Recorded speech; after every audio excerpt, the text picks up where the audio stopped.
And you should be starting to feel really quite knowledgeable about MCP and MCP servers as we head into day 3 of our journey with MCP in week 6. And one more time, I'm going to throw up the architecture slide. At this point, it's probably familiar to you, showing the computer with its host, potentially multiple hosts, and the host, which is something like our agent's application ourself, contains MCP clients, each connecting to an MCP server. And we're going to be looking at different MCP servers today. We're going to be bringing in a whole zoo of them. And there's going to be all 3 kinds we'll look at. The first kind you'll remember, perhaps the simplest, is when you have an MCP client running on your host, connecting to an MCP server running on your computer in a different process outside, typically connecting over STD-IO. It can also connect over SSE, but it's more normal to use the standard input-output into that process that is spawned. And then the second configuration is basically the same thing, but we're just saying that this would be an example of when you have a server which isn't doing all of its processing locally, it's calling out to the internet to do it. It's using a web service or something like that. And then the third configuration, not as common, is when we call out to a server running remotely, an MCP client running on your computer and its host, calling out to a remote MCP server. Okay, so let's just go and do all 3 of them right away. And we're in Cursor, we're going to the 6th directory, MCP, and we're going to the 3rd lab. Welcome, week 6, day 3. And we do some usual imports, including loading.env. All right, type 1. Type 1 is going to be the MCP server that runs locally and everything is local. And we're going to use a cool one. It's a knowledge graph based memory. So it's something which remembers information, and it does so by storing entities, observations about those entities, and relationships between the entities. And it's an MCP server that provides a suite of tools that can be used by our server to achieve all of those things. So it's one of these. The parameters is we're making the npx command to run node, and we're passing in. This is actually an official Anthropic implementation, so it's from them. It's from Model Context Protocol themselves, and it's called server memory. And let's collect the tools. And as always, it's just as simple as this. This is the beauty of MCP, that just a couple of lines of code like that, and we're connecting to a bunch of tools. And so there's one called create entities, create new entities in a knowledge graph, create relations, add observations, delete entities, delete observations, delete relations, read graph, search nodes, open nodes. So you get a sense of what this is about. Okay, so now we have some instructions.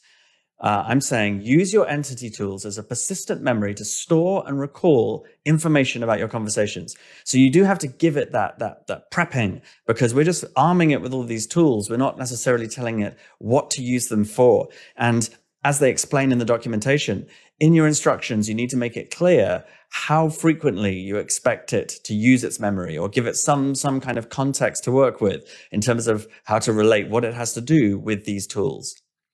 So my request, my name's Ed, I'm an LLM engineer. I'm teaching a course about AI agents, including the incredible MCP protocol. MCP is a protocol for connecting agents with tools, resources, and prompt templates, and makes it easy to integrate AI agents with capabilities. That is a request that we are going to make a prompt to this LLM. So let's do that. And this is the familiar code. Again, so simple. We frame it with MCP Service Studio, passing in the parameters to associate with this. And then we simply call our agent with the system prompt, with the model, with the server that we've just created. And then we run, passing in this request, this prompt right here. So that is what I'm going to do right now. And that is running, doing its thing, thinking, stuff is happening. Hopefully good stuff. It'll certainly take its time, but there we go. Okay, I've noted your details and information about the MCP protocol. Here's what I've recorded. The MCP protocol agents, and you can see it's got like observations. And if there's anything else you'd like to add or modify, let me know. So that's cool. Well, let's find out if it really has remembered any of this. So we are going to we're going to pass in the same instructions, the same system prompt, this system prompt. There's nothing about me in that system prompt. And then as the user prompt, we're going to say, my name's Ed. What do you know about me? So we're calling the stateless GPT-4o Mini. It doesn't have any other context about me. Let's see how it responds to that question.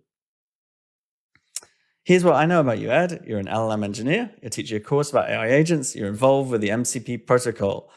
Additionally, you teach about AI agents, which are intelligent systems capable of performing tasks autonomously and used for enhanced functionality. There you go. It seems pretty decent to me.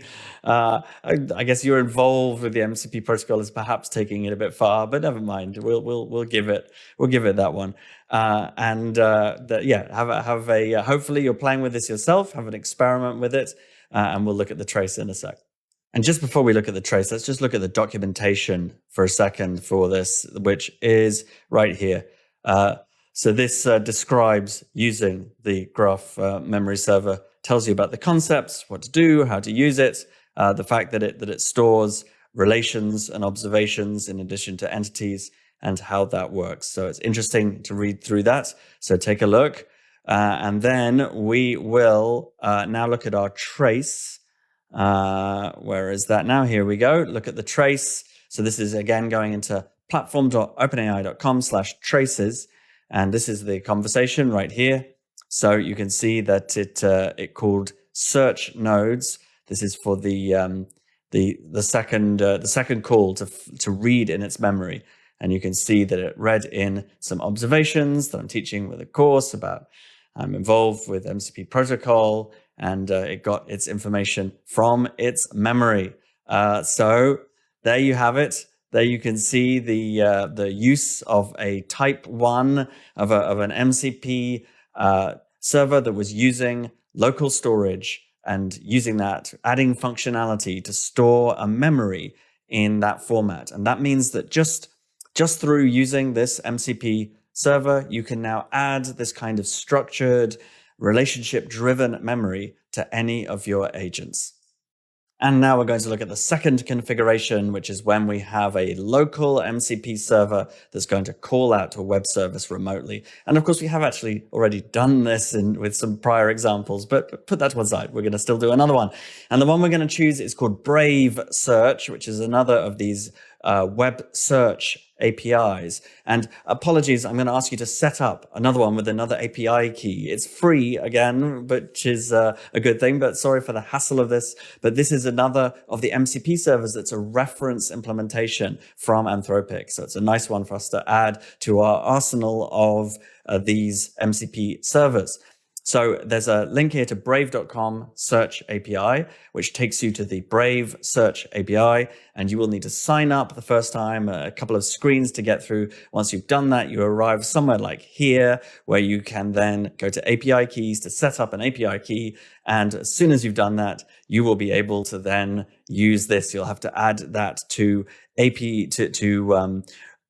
brave_API_key to your .env, and then you'll be good to go. And so this shows how we pass in these API keys. We set up a variable called env, which is a dictionary, which has Brave API key. And as the value, we put in the Brave API key. You might want to just print that to make sure that yours is being set properly. And then we call npx as before. The arguments we pass in is going to be, again, it's an official package from Anthropic. It's called server Brave Search. And we pass in the environment variable, and we will get it to list its tools. Let's have a look at them. See what we've got access to. Here we go. And you can see there's a web search. There's also something called Brave Local Search, which will look for local businesses to you, which might be useful. But we're going to say instructions. This is the system prompt. You're able to search the web for information and briefly summarize the takeaways. And then the user prompt. Please research the latest news on Amazon's stock price and briefly summarize its outlook. For context, this is the current date, and we give it a model. Okay, so let's run that. And here we go again. So it's, of course, exactly the same as far as MCP is concerned. It's the same functionality. It doesn't care whether the process that we're going to spawn, the process, whether that is going to be calling out to a web service or just running something locally like before. It's all the same to it. So we can run this. It's hopefully now going to go and go and have a look for the stock price, do some research, come back with an answer. Here's the summary of news and outlook of Amazon stock price. And you can see a bunch of stuff. It's trading around 195. Jefferies has lowered their target price. So that all sounds interesting. Let's go and look at the trace to see whether this is credible.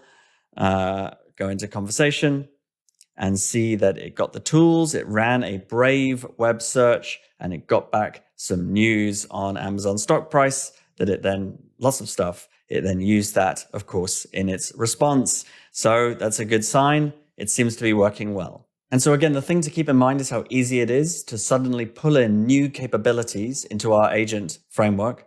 Again, you could argue, okay, but it's not so different to being able to pull in capabilities from LangChain's tools, say. And the only difference is we've just got access to such a bigger pool of tools and capabilities to choose from, the thousands that we saw on those different marketplaces. LangChain has lots, but the MCP community is even bigger. Okay, so now is the third one, which is a bit different, which is running remotely. And here we have, we are going to use this one. Let me bring this up. So this is the Alpha Vantage stock server. Alpha Vantage gives real-time and historic market prices, equity prices, like the price of Amazon stock. And as long as you stick to a certain number a day, it's free. And you don't need a credit card to sign up. And if you go more than that, you just don't get back a response. So there's no charge or anything like that. So it's free service for stock prices, which is convenient for us. And this is an MCP server to use it. So this all sounds ideal. But there is a little bit of setting up. You do have to create that API key, even though you don't need a credit card or anything, but you will need to go to alphavantage.co and you just click create free key. And that's really all there is to it. Once you've gone here, they want to know who you are and optionally an email address, and then they will give you a key right away. And of course, you will come back and put that key as Alpha Vantage API key into your .env file. And once you've done that, you can then import Smithery, which is like a service that they use to sort of manage this process of calling out to remote MCP servers. And you can use that to create a URL which we'll connect to, given the Alpha Vantage API key in our environment. And doing that will then give a URL. So I will run this right now. And then we will actually go ahead and run this as a remote MCP server from our MCP client. And I'll say that I had a little bit of difficulty using OpenAI Agents SDK's client for this. In theory, it should be super simple. Their API looks really simple. It's MCP Server SSE instead of MCP Server STDIO that we've been using up to this point. You can just switch it in and pass in the parameters with the URL. But when I tried this, I get errors. It may be a temporary thing. I know that this code is all super new as well. It may be that I'm making a mistake and doing something wrong. So I wasn't able to get it to work the really nice way. So instead, I had to do something which is a good exercise, which is nice to show you, which is writing my own MCP client as we did before, but this time a client for the SSE server. So I've done it that way so that we can indeed hook up our agent to it. So it's a little bit more involved and it's some interesting code to show you. So this code, it's in Alpha client and here it is. And as I say, in theory, you shouldn't need to use this because OpenAI should figure out what's wrong there, or maybe they'll fix something. And when you look in the code, you may find that that's already fixed, because as soon as I get that sorted, I will of course update the code to use their library. But you could still, I'll keep this code in here so you can look at it if you wish. But this is what it looks like to have a client. This is the real client piece right here. But basically, there's two functions that I've written here: list stock tools and call stock tool, which is making the list tools and call tool, which are the two kind of core functions that the model context protocol covers. That is what they do, along with the resources and the prompts. So essentially, all I do is create a WebSocket client and then use the MCP client session to allow me to make this call remotely to this server running remotely. And I do that for both the list and the call functions. And then this one here is just as before. This is a little bit of messiness. This is because OpenAI expects their tools using this particular object, the function tool, and it's not exactly the same. And so there had to be a little bit of mapping around to get this to work properly. But that is how I pulled this together that you can look through, but it's not all that important to the point, because the point is that when you've done that, we can simply pull in that code I was just showing you right there and call OpenAI tools. That is running right now. And it's done. And when I look at OpenAI tools, we're now seeing get stock data, get stock alerts, and get daily stock data. And these three tools have been retrieved from the remote server. That's what's running over SSE, which is exciting. So this was not planned, but I have something interesting to show you. So as it happens right now, it appears that the Alpha Vantage server is down, is not responding properly, is not giving stock prices. Our infrastructure is working. We're going to make the call to our client. It's going to go to and call the remote server, and the response is going to say that it isn't able to provide share prices right now. So let me just show you that happening so you get a sense of this. So the system prompt, you can use tools to get stock prices. The request, please let me know the share price of Amazon. We've got our tools properly, and then we're making the request. And I put a couple of print statements in our client so we could see what happens. But we're calling, so the LLM responded, and as a result, we did make a call to Amazon, to collect the share price for Amazon to our MCP server. The response that came back from the remote server was error fetching stock data, no time series found in the response. And that was coming back from the MCP server that was itself calling out to the Alpha Vantage API remotely. And our LLM tried a second time and got the same response. And it says, I'm currently unable to fetch the share price from Amazon. You might want to check Financial News website. So I guess what we're seeing here is that our infrastructure worked, our remote MCP server worked, and that it was called, but it was not able to actually get the right price from the API. And so that was the response that it gave. Hopefully by the time you try this, you'll get a good response, which is nice. But that's what I have right here. It's still quite useful. It's interesting for us to see the plumbing holding together. And it's interesting because I guess it does serve to show that it's more stable to be running this stuff yourself locally and to have complete management over it. If you are running it in a remote MCP server, then you're at the mercy of how that handles things and how it handles something like an exception. But let's look at the trace to see this in action. And we can go into conversation, and we can see that it did try. It tried both the stock data and the daily stock data APIs. It just passed in Amazon as a symbol, and it got back exactly the response that we saw from the remote MCP server, and the same when trying the other API that our agent faithfully tried both, but had no joy, and nor did we. But as I say, it's quite interesting that that happened. It gave us an opportunity to understand more about remote servers and their stability and the like. Okay, so now the final one I want to show you is completely optional. I have done this one for myself and I've enjoyed it. You do not need to for one moment. So please take this as an optional thing. There is a service called it's called financialdatasets.ai. And it is a provider of real-time financial information. But that does come at a price. So they charge about 1 cent for every lookup. And they're a good company. They're also part of the recommended MCP servers from Anthropic. So they direct you to this, and it's used by lots of data scientists. So it's active in the data science community. As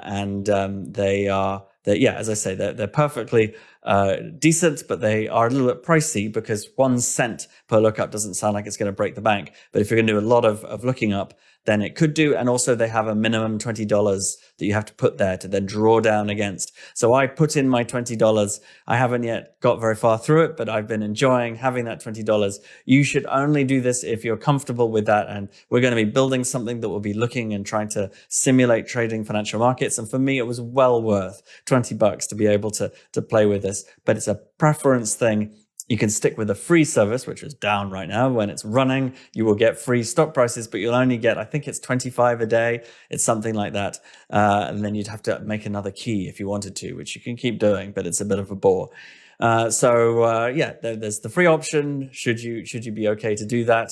But if you don't mind forking out $20 or your local equivalent, then this is a great service. And by the way, you should go and explore on mcp.so or one of the others, glamour.ai, and see if you can find a better provider of financial data that you prefer at a price point that you like. But I've gone ahead with the $20. Now, the other thing about this one is that there's a slightly more tricky process for setting it up, but that is good because it gives us a chance to experiment with another way that this is sometimes done. So let me take you through that. And even if you decide you don't want to pay the $20, it's still worth you seeing this process because it is a fairly common kind as well. In the past, we've used commands like UVX and MPX, which allow you to run, UVX lets you run like a tool, a package that's pip installed, but it's not actually installed. It's able to run it without needing to install it. But this tool works differently, the financial data service. They need you, if we go to their entry on mcp.so, let me show it to you. So this is the financial data sets MCP server that connects to their service. And what they need you to do, these are the tools that they provide. Get income statements, get balance sheets, cash flow, current prices, and news. So they've got a lot of stuff here that's like really great, and it's real time. So you have to install it properly as a project, as a Python project. So first you'll go in and type git clone and their folder, and do this in your projects folder. So in your home directory, you have a projects folder, and you will clone this in there. It says if you don't have UV installed, install it, but luckily we do have UV installed, of course. And then you just follow their instructions, do exactly what they say.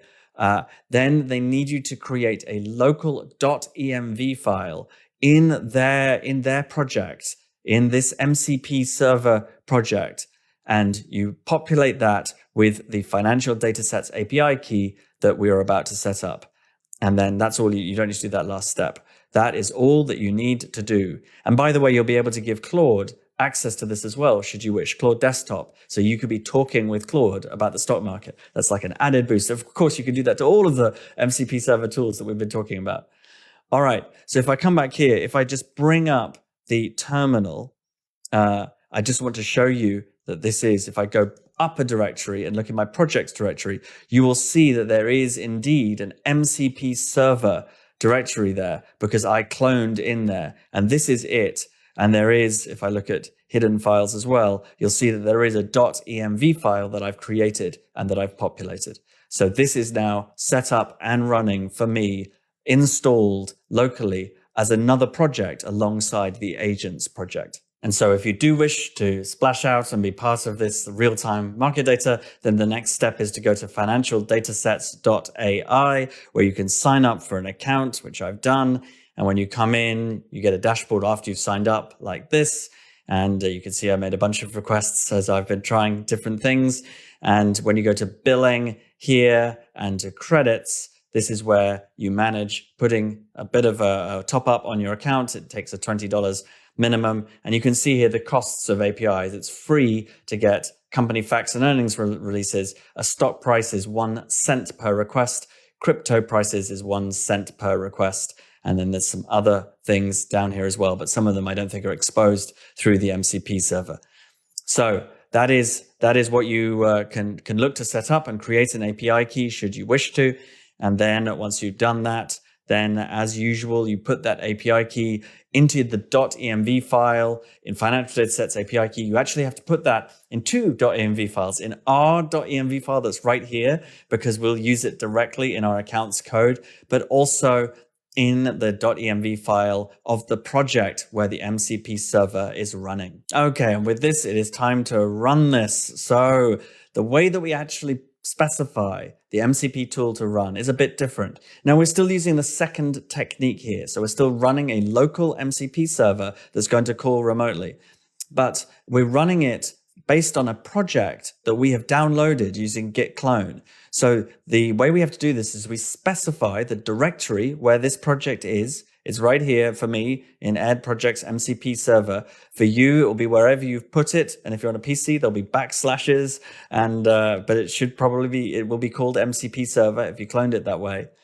We need to pass in the key like this. Now it's interesting because we did set a .env file in this project, but it turns out that you need to do this for it to work. So it may be that it doesn't use the .env file, but I followed its instructions. I put it there too.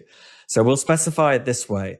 And then we specify the parameters to run this. And the way we run it, it isn't UVX this time because we're just running their Python code. So it's UV ---- directory, and then the directory where it is, run server.py. And if you look in this directory, you'll see that there is a Python script, server.py, that launches their server. And we'll pass in our environment variable, so we will run this. And then the code, the MCP server code, is identical to before. So simple. Let's see what tools we get access to. We get tools to get income statements, balance sheets, cash flow, historic prices, and a bunch of crypto stuff too, if you're interested. And then we will quite simply call our MCP server the same way as always. We will pass in our request to get Amazon's share price. This time we're going to be spending a cent for the privilege of learning Amazon's share price, but it does come through. We get the share price. It's $170 apparently, and it's dropped today, 2.45% drop. So we get a bunch of extra information to boot, and that concludes our last of our MCP servers for today. But the exercises for you, of course, is to explore more. You now know all of the techniques for hooking up to MCP servers, which means that, the world is open to you. Do some browsing, look on the marketplace, find some interesting looking MCP servers, and then put them to good use. Build an agent, ask them some questions, and explore and enjoy it. And put some examples in community contributions or post them on LinkedIn so I can weigh in. I would love to see what you're doing. The joy of this is that it opens up so many capabilities that you can easily integrate with your own agent. So go do it. And so there you have it. We've done 1, 2, and 3. And for number 2, we did a couple of different ways of calling the code. One where we did a git clone and ran it, the whole thing locally. And that wraps up day 3 of week 6. We've only got 2 days left. We're coming onto the very, very home stretch. And I want to make sure that we bring it home with a brilliant final project. Great fun. I can't wait to tell you about it next time.